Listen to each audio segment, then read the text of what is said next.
Bienvenidos a esta nueva edición de Cerrando las Puertas al Enemigo, segmento que se emite dentro del programa Abba Padre.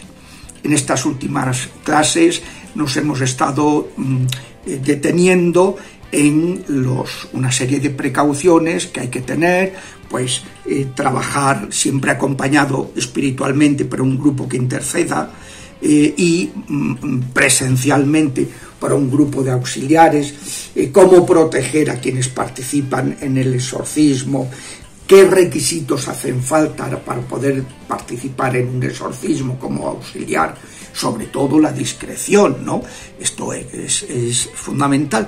Pero hoy quería también fijarme en otro punto que muchas veces no se cuida. Y digo, estas cosas prácticas de las que estamos hablando en ocasiones no se tienen suficientemente en cuenta y entonces el enemigo las aprovecha para destruir, para hacer muchísimo daño. Bueno, pues uno de los principios que hay que tener siempre presente y que es frecuentísimo que no se cuide es que, así como la sanación se puede ejercer en público, acaba una misa que se ha pedido por los enfermos y los sacerdotes presentes, los diáconos, imponen las manos para sanación de los enfermos. Pues eso, no hay ningún problema en hacerlo a un grupo, los asistentes, todos juntos y tal, estupendo. Pero la liberación, siempre individualmente.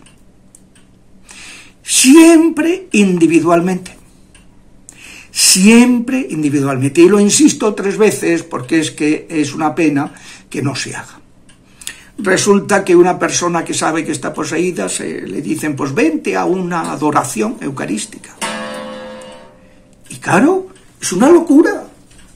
Ante el Santísimo expuesto, los demonios no se pueden esconder y saltan y se monta el espectáculo. Y entonces, ¿quién es el protagonista ahora? Los demonios, que además van a provocar un terror, porque como la gente no sabe estos temas, se aterroriza. Cuando ve, pues estuve en tal sitio, en tal santuario, y pasó tal cosa, en una adoración, en no sé dónde, y tal, pues horrible.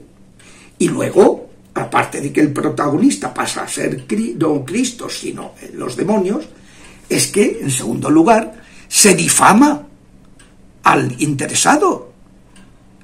¿Por qué nadie tiene que saber que ese señor está poseído? ¿O tiene unas influencias muy graves? Porque ¿quién tiene que saber eso? No, hay que proteger. Y además pasa otra cosa, que es que cuando se hace en público, se junta gente que interactúan los demonios y unos y otros y salen peor de cómo llegaron. Esto es muy clave. La liberación individualizadamente. No se puede rezar simultáneamente sobre varios pacientes. Yo me acuerdo de un exorcista de un país de Centroamérica que, como estaba muy desbordado y venía mucha gente, pues juntaba a la gente. Y aquello era un guirigay. Salían, por supuesto, muchísimo peor de cómo entraron. Y él pensando que no, que eso era liberación. ¿Qué va a ser liberación? Eso es interactuación y es agravarse el problema. Y también he visto exorcistas que utilizan, entre comillas, pero utilizan a personas poseídas para detectar qué demonios están atacando a ese paciente.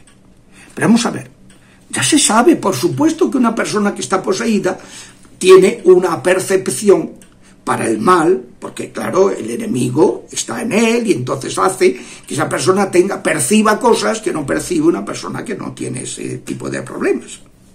Y entonces claro que puede detectar qué demonios están ahí, tal y cual. Pero eso es un disparate, eso no se puede nunca utilizar a una persona que tiene ese problema.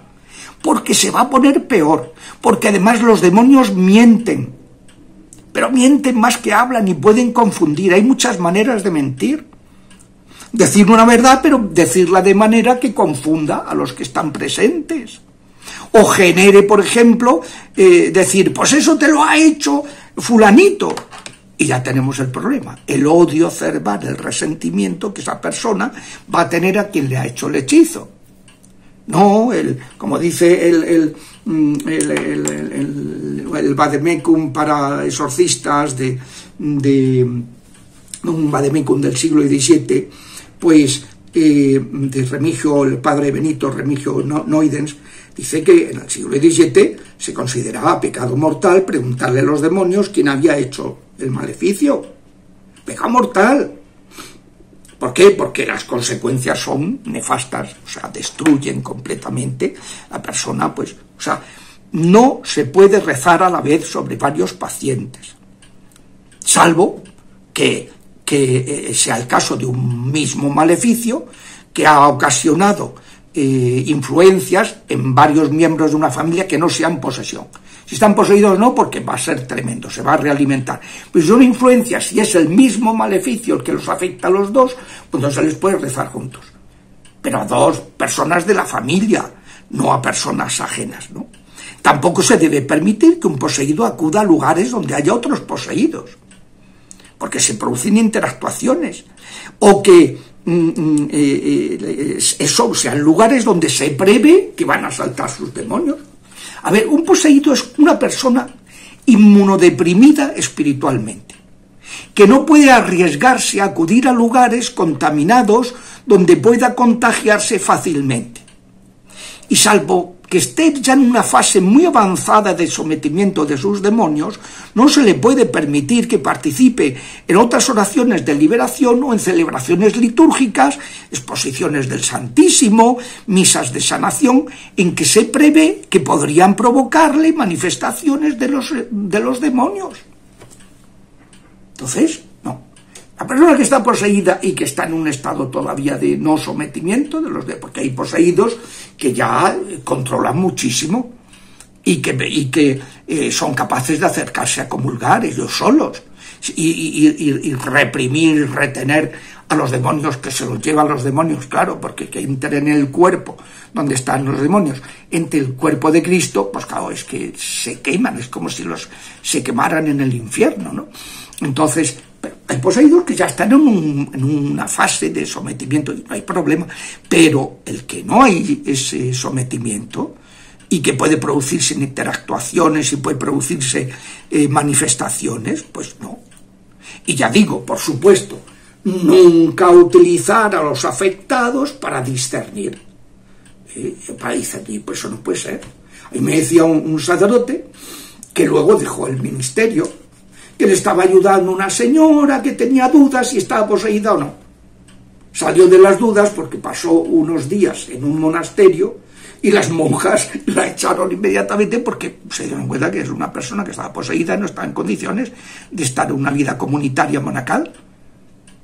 Pero el hombre estaba permitiendo que esa persona le ayudaba. Y él dice, no, es que detecta muy bien los demonios. Y yo le decía, pues claro, no los va a detectar si los tiene en su cuerpo. Hombre, no estoy seguro. Pues, hombre, da toda la impresión por los datos que estás dando. Y efectivamente.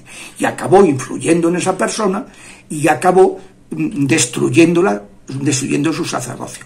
Hay que tener muchísimo cuidado con todos estos temas. Esto, a ver, no hay que tener miedo a los demonios, hay que tener miedo a cometer imprudencias, porque son gente mucho más listos que nosotros y mucho más poderosos que nosotros. El Papa lo dice, que no hay que tenerles miedo, pero que no hay que hablar, no hay que dirigirse a ellos, no hay que darles protagonismo, no hay que... No, con los demonios no se habla, con los demonios no se les da protagonismo, no se les da la oportunidad de que monten un espectáculo que aterrorice a la gente. Pues, por tanto, siempre cómo debe realizarse la liberación, el exorcismo, individualizadamente, que son temas muy delicados. Hasta la semana que viene, si Dios quiere.